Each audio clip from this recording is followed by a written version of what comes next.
오늘 담임 목사님께서는 더함 온전히 순례 여정 중에 계십니다. 돌아오는 그날까지 기도해 주시기 바랍니다.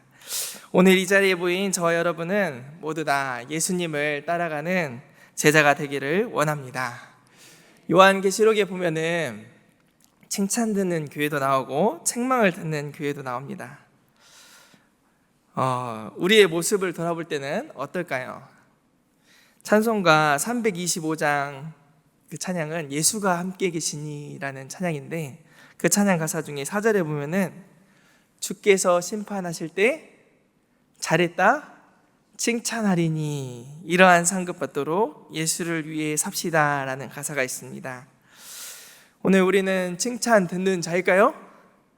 네, 그런 줄 믿습니다. 또 이렇게 시간을 쪼개서 나와서 예배 드리는 여러분, 저와 여러분 가운데 하나님의 칭찬 잘했다, 오늘 예배 나온 것이 잘한 것이에요? 아니면 잘 못한 것이에요?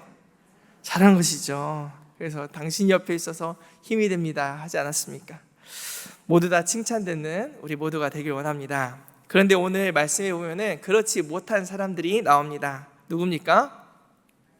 바리새인과 서기관들입니다.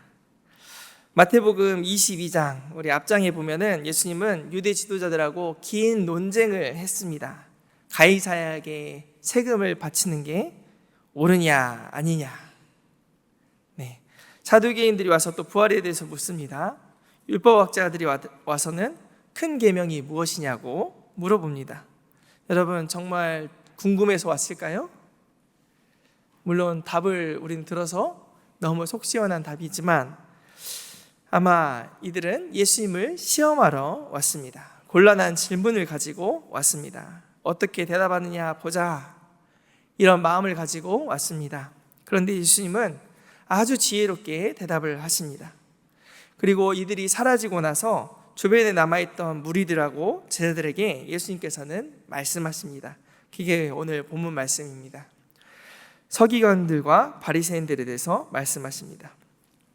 성경을 보면은 예수님께서 어느 누군가를 나쁘게 이야기한 일이 거의 없습니다.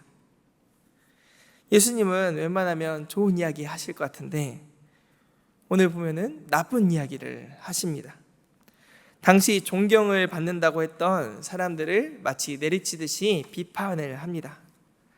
당시 서기관들과 바리새인들은 유대 사회의 종교 지도자들이었습니다.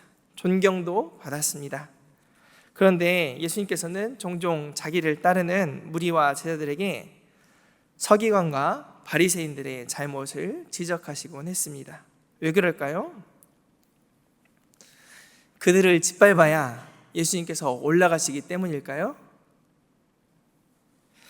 우리는 다른 사람들을 비판할 때 보면은 이 사람을 안 좋게 말해야 내가 마치 좋은 사람인 것 마냥 그렇게 비판을 하는 사람들이 있습니다.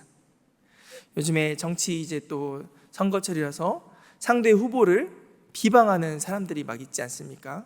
비방하기도 하고 서로 상대를 이렇게 깎아내려야 내가 올라갈 것 같은 그런 사명을 가지고 나온 사람들도 있습니다. 그런데 예수님은 왜 이들을 비난하셨을까요? 비판하셨을까요? 사람들한테 당시 존경을 받는 사람들이었는데 예수님은 그들의 속을 알고 계셨기 때문입니다. 우리는 사람들 겉모습밖에 못 보는데 예수님께서는 속을 알고 계십니다. 하나님이신 예수님은 우리 마음의 동기와 생각을 다 판단하십니다. 예수님께서는 서기관들과 바리새인들이 진실한 마음으로 하나님을 따르는지 아니면 형식적인 율법주의에 얽매여 따르는 것인지를 알고 계셨습니다. 그래서 오늘 우리가 읽은 본문은 1절부터 10절까지지만 전체를, 사실 23장 전체를 살펴봐야 합니다. 예수님은 아주 신랄하게 비판하셨습니다. 그리고 이들을 본받지 말아라 말씀하십니다.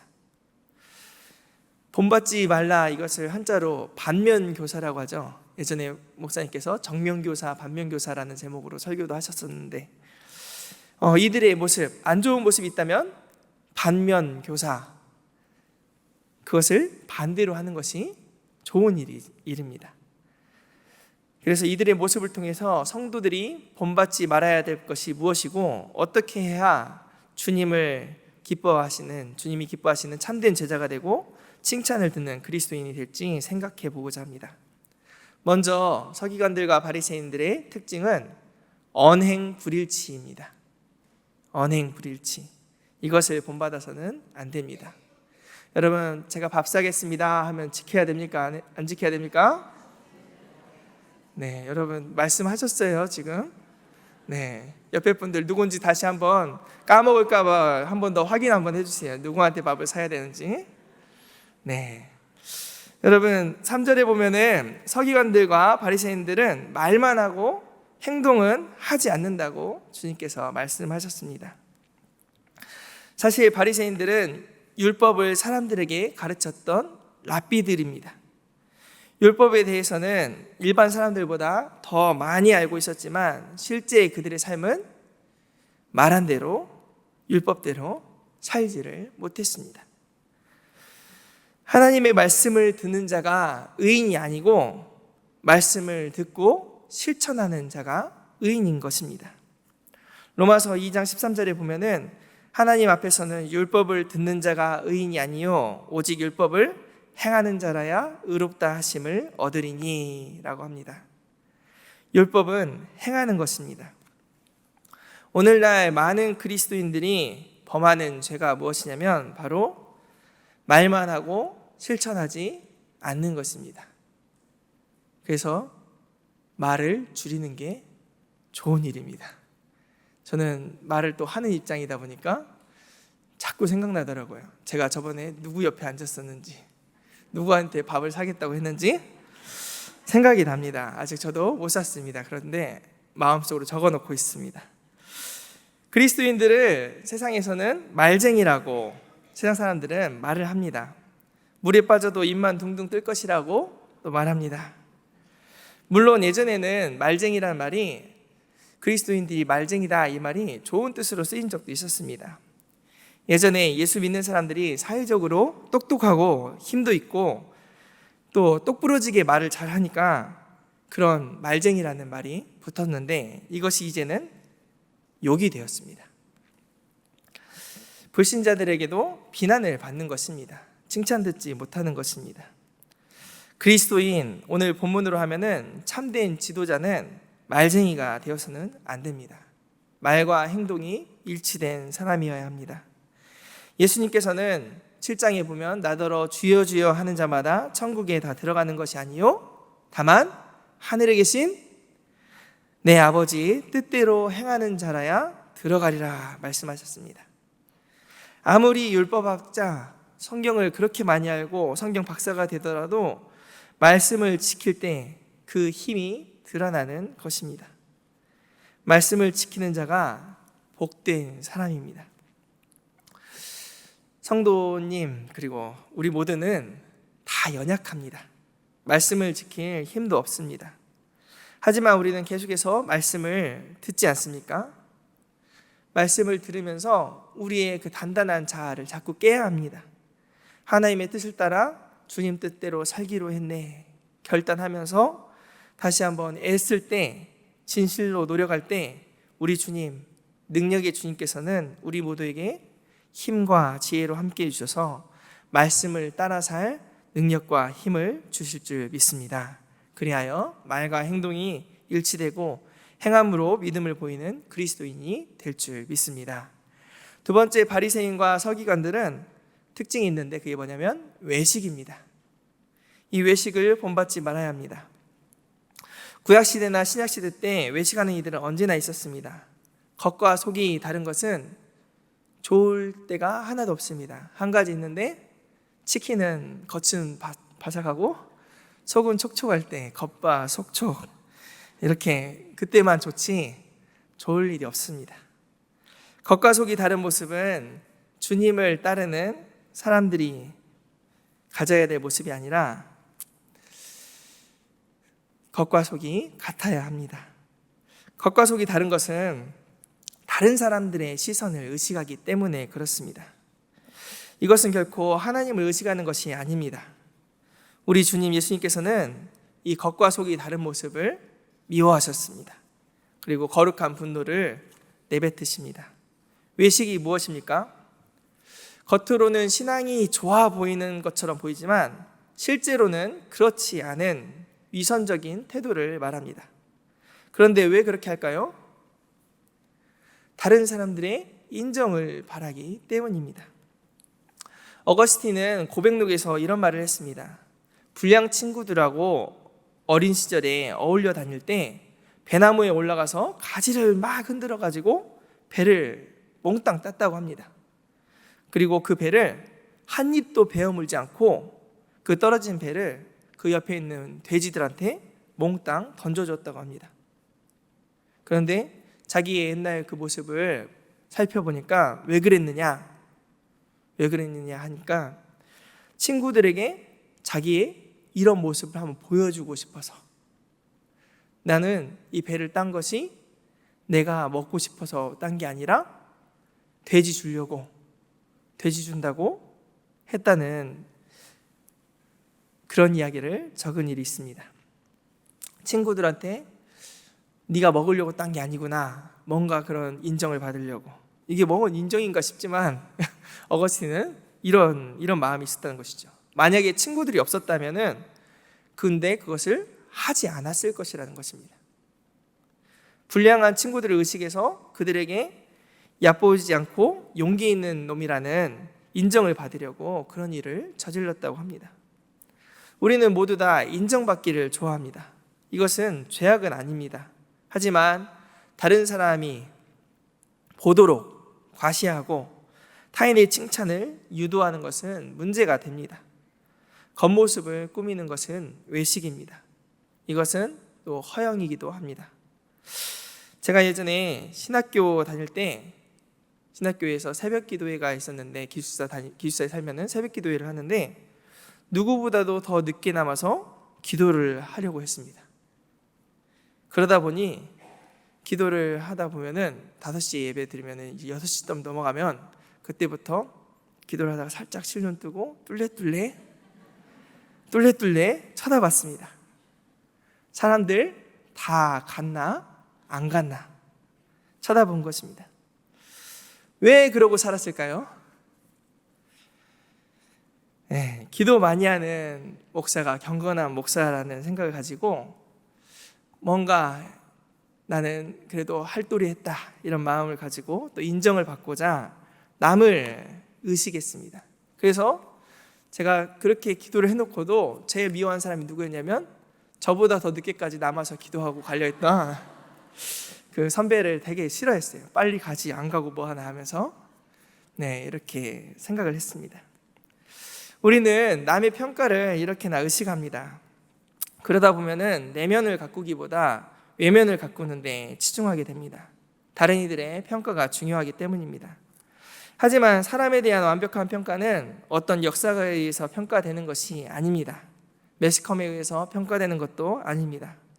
바로 처음과 나중 되시는 예수 그리스도에 의해서 평가가 되는 것입니다. 따라서 이 세상에서 모든 사람들이 막 찬사를 보내고 훌륭한 사람이라고, 좋은 사람이라고 할지라도 주님께서 보실 때 아니다 하면은 아닌 것입니다. 주님께서 보실 때 합당하지 못한 사람은 성공한 사람도 훌륭한 사람도 아닙니다. 하나님의 평가가 중요합니다. 바리새인과 서기관들은 외식한다는 소리를 많이 들었습니다. 13절에 보면은 화 있을진저 외식하는 서기관들과 바리새인들이요. 15절, 23절, 25절, 27절, 29절 계속 혼납니다. 이들이 받았던 책망은 오늘 이 시대를 사는 우리에게도 똑같이 적용이 됩니다. 23절을 한번 같이 읽어보겠습니다. 23절 화 있을진저 외식하는 서기관들과 바리새인들이여 너희가 박하와 회양과 근체의 11조는 들이되 율법에 더 중한 바 정의와 긍휼과 믿음은 버렸도다. 그러나 이것도 행하고 저것도 버리지 말아야 할지니라. 뭘 버렸다고 해요? 정의와 긍휼과 믿음을 버렸다는 것이죠. 알맹이는 쏙 빠지고 겉만 꾸몄다는 것입니다. 겉으로는 말을 그렇게 잘하고 잘 사는 것처럼 보이지만 그 안에 정의와 긍휼과 믿음을 버렸다는 것입니다. 미가 6장 8절에 보면은 정의를 행하고 인자를 사랑하고 내 하나님과 함께 겸손하게 행하는 것이 아니겠느냐, 이게 하나님이 기뻐하시는 것이라고 말했는데 이 율법의 원리는 잊어버리고 껍데기만 붙들고 있다는 것입니다. 우리는 겉모습밖에 보지 못하지만 하나님은 우리 외면뿐만 아니라 중심을 보십니다. 그래서 찬송가에서 뭐라고 합니까? 늘 은밀히 보시는 주님. 은밀하게 행하시는 주님을 우리가 에스더를 보면서 새벽마다 묵상하지 않았습니까? 늘 은밀하게 행하시는 그 주님께서는 은밀히 우리를 보고 계십니다. 그래서 그 주님 앞에 내면이 빈약한 성도가 아니라 하나님의 거룩한 성품을 본받는 저와 여러분들 다 되시길 바랍니다. 다른 사람의 평가에 민감하여 외식하는 자가 아니라 성령에 민감하여서 말씀을 따라 사는 일에 민감하여서 반응하는 우리 모두가 되길 원합니다. 세 번째로 특징은 뭐냐면 지나친 명예욕과 교만입니다. 이것을 본받지 말아야 합니다. 6절과 7절을 보면 잔치의 윗자리와 회당의 높은 자리와 시장에서 문안받는 것과 사람에게 랍비라 칭함받는 것을 좋아하느니라. 이들은 잔치의 윗자리를 좋아했습니다. 상석을 좋아했습니다. 상석이란 가장 편하고 좋은 자리를 말합니다. 영광과 존귀의 상징이기 때문에 누구나 다 앉고 싶어하는 자리입니다. 하지만 예수님은 이러한 모습, 자기를 높이려는 교만한 마음을 책망하십니다. 오히려 청함을 받으면 어디 앉으라고 합니까? 끝자리에 앉으라고 말씀하십니다. 낮은 자리, 말석에 앉으라고 하십니다. 바리새인들과 서기관들은 시장에서 문안받는 것과 선생님 소리 듣는 것을 좋아했습니다. 이들은 항상 다른 사람들에게 대접받는 것을, 대우받는 것을 좋아했습니다. 나 아닌 다른 사람이 잘 나가면 질투가 났을 것입니다. 남이 알아주지 않으면 기분 나빠했을 것입니다. 내가 항상 최고여야 된다고 생각했을 것입니다. 예전에 제가 전도사 첫 사역을 할 때가 아무튼 10몇 년 전에, 그때 청년부를 다니던 교회에서 교육 전도사를 했는데 친구들, 형들, 후배들이 우교야 했다가 이제 그때 전도사로 오기로 했다니까 목사님이 이제부터 전도사님 안 하면 만원이다 해가지고 열심히, 정말 선배님들도 저한테 전도사님 하면서 전도사라고 막 하더라고요. 근데 그게 처음 딱 듣는데 너무나 못 견뎠어요.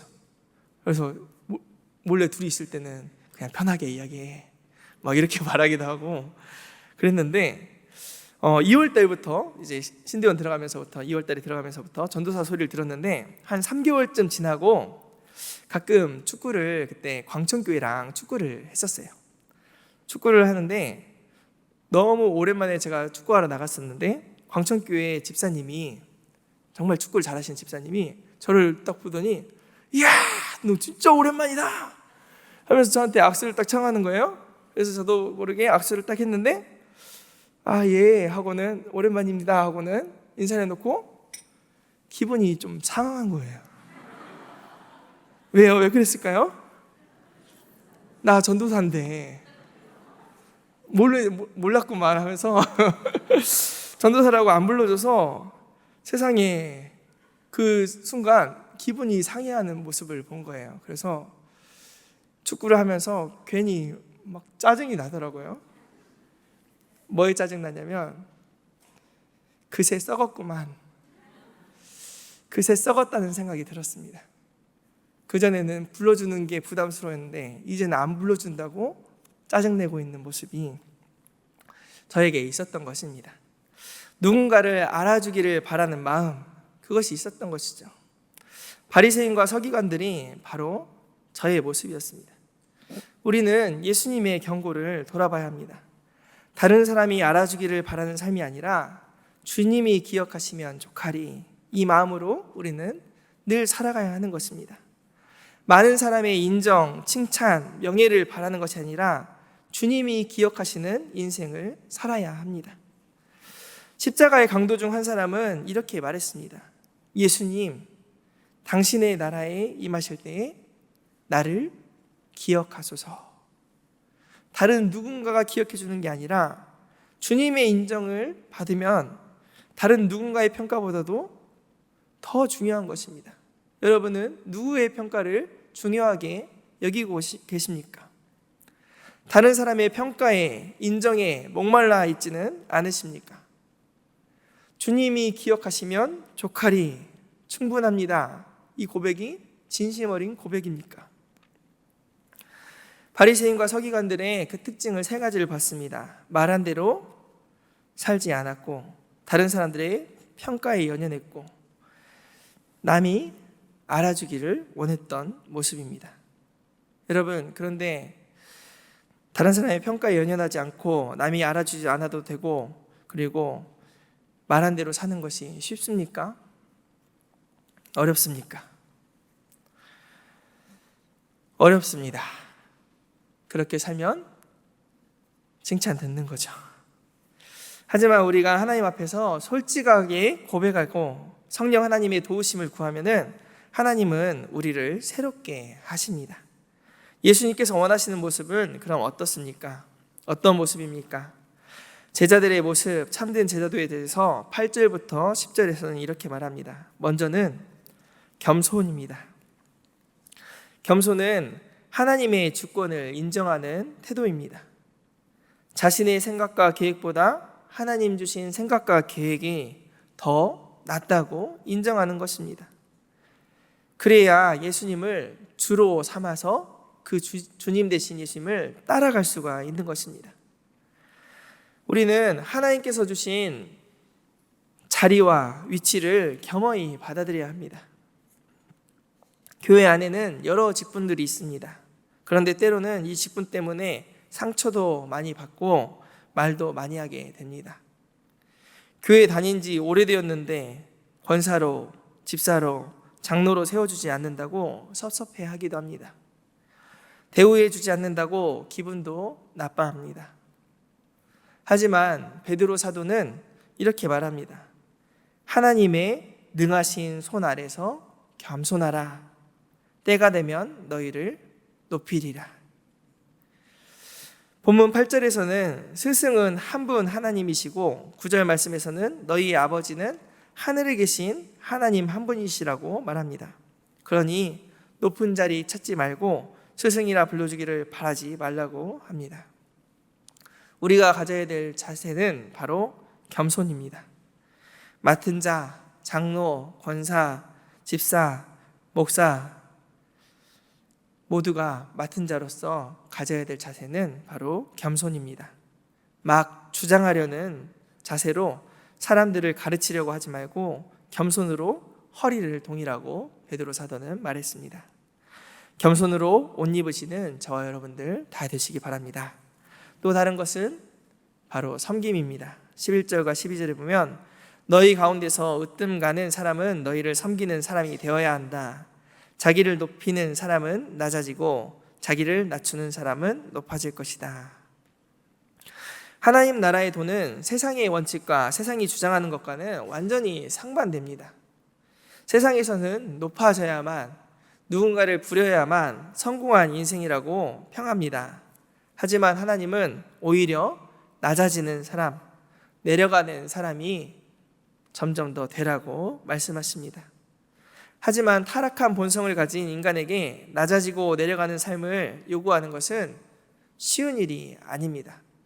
왜요? 기분 나쁘거든요. 기분이 나빠요. 내가 뭐 종이야? 이런 마음이 드는 것이죠. 그런데 예수님은 우리 보고 종이 되라고 하시고 먼저 종이 되신 분이십니다. 예수님의 제자들은 3년 동안 예수님을 따라다녔습니다. 하지만 그들에게 가장 큰 이슈는 무엇이었냐면 언제나 누가 더 높은가였습니다. 누가 더 큰가? 어떤 이들은 어머니까지 대동해서 예수님께 청탁을 하였습니다. 당신의 나라가 임하실 때 저도 한 자리 앉게 해주세요 하고 부탁했습니다. 하지만 예수님의 죽으심과 부활을 목도하고 성령 강림을 경험한 후에 이들은 180도 달라졌습니다. 정말 예수님의 좌우편에는 누가 앉아 있을까요? 나를 따르려는 자는 목숨까지도 버려야 된다고 이렇게 말했었는데, 야고보 사도, 처음에는 예수님 옆자리에 앉고 싶어 했던 이 야고보는 가장 먼저 죽은 사도가 되었습니다. 그리고 제자들은 어떻습니까? 가룟 유다를 제외하고 11명의 제자들은 그들의 삶을 주님 앞에 드리며 낮은 곳으로, 더 낮은 곳으로 잃어버린 영혼들을 찾아 섬기기 위해서 이름 없이 빛도 없이 세계 곳곳으로 흩어져서 복음 전하는 삶을 살았습니다. 그리고 거의가 다 순교하였습니다. 예수님은 섬기는 종이셨습니다. 이 땅에 작은 아기의 몸을 입고 오신 예수님, 그것을 케노시스라고 합니다. 자기를 비웠다. 빌립보서 2장의 주제가 뭐냐면 케노시스인데, 자기를 비워 종의 형체를 가지사 사람들과 같이 되셨고, 종의 형체를 가지신 분이 바로 예수님입니다. 나귀를 타고 예루살렘에 입성하신 예수님, 겸손하여서 나귀를 타셨다고 합니다. 겸손의 왕, 수건을 허리에 두르시고 무릎을 꿇고 제자들의 발을 씻기신 예수님은 겸손의 왕이시고 섬김의 종이셨습니다. 우리는 예수님을 따르는 제자, 칭찬 듣는 그리스도인 되기 위해서는 예수님을 본받아 더 낮은 곳으로 더 겸손하게 살아가고 섬김을 받으려는 모습을 버리고 섬기는 귀한 하나님의 사람, 예수님께 칭찬 듣는 그리스도인들이 다 되시길 원합니다. 기도하겠습니다.